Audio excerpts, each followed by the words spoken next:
Maintenant, les formats longs, voilà, ce que j'appelle un format long, ça peut être un podcast, un webinaire, une newsletter, voilà, ça peut être le format vidéo.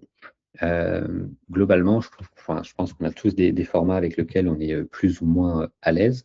Voilà, par exemple, moi, c'est plutôt le format, on va dire, parlé, et notamment voilà, l'interaction comme dans ces webinaires ou comme dans les lives que je peux faire voilà, avec ma communauté. J'aime bien échanger directement avec les gens, que les gens me posent leurs questions. Ça me permet aussi c'est un des moyens aussi que j'ai pour, entre guillemets, conscientiser mes apprentissages ou pour clarifier certains concepts qui sont voilà, plus ou moins clairs dans ma tête, mais que je ne sais pas forcément restituer. Euh, et donc voilà, l'intérêt d'avoir un format long, c'est que vous allez ensuite pouvoir voilà, le transformer en voilà, pas mal de formats différents. Donc, typiquement, dans ces webinaires, j'ai voilà, encore une fois créé un skill qui me permet de partir du replay du webinaire. Et ce que le skill va faire, c'est qu'il va donc créer plusieurs clips que je vais ensuite pouvoir voilà, publier sur LinkedIn ou YouTube ou autre.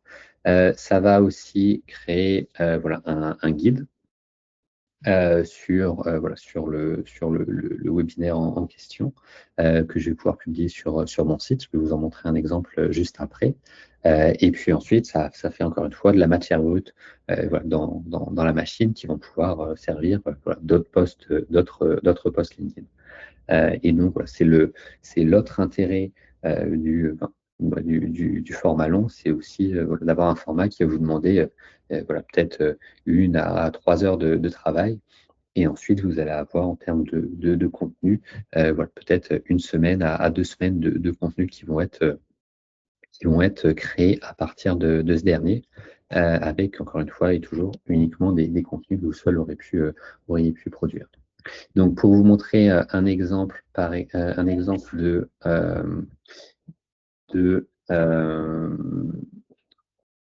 voilà, un exemple de guide suite à un webinaire.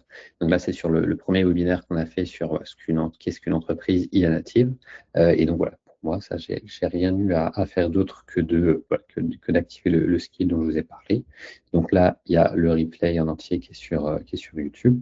Et puis ensuite, il a repris à partir du transcript, donc il a un peu repris la trame du webinaire et l'a transformé en un guide, en incrustant ici les différentes slides qu'on avait produites au bon endroit et en incrustant aussi quelques clips extraits du webinaire, pareil, aux endroits voilà, pertinents en rapport avec le sujet. Donc, voilà, c'est assez intéressant d'avoir un format long, je trouve, à ce niveau-là. Et encore une fois, là-dessus, il faut juste trouver le format avec lequel vous êtes le plus à l'aise et qui est aussi pertinent pour votre activité. Donc voilà, comme je dis, podcast, newsletter, webinaire, prenez celui voilà, qui est le plus facile pour vous à produire et qui vous demande le moins d'efforts. Donc, et aussi ce que je vous disais en introduction, c'est qu'encore une fois, voilà, le contenu de ce webinaire, je n'ai pas eu à le créer de zéro pour ce webinaire. C'est encore une fois voilà, le système que j'utilise chaque jour, que je présente. Donc, encore une fois, c'était plus un travail de structuration et de mise en forme, plus qu'un travail vraiment de création de contenu pur et dur.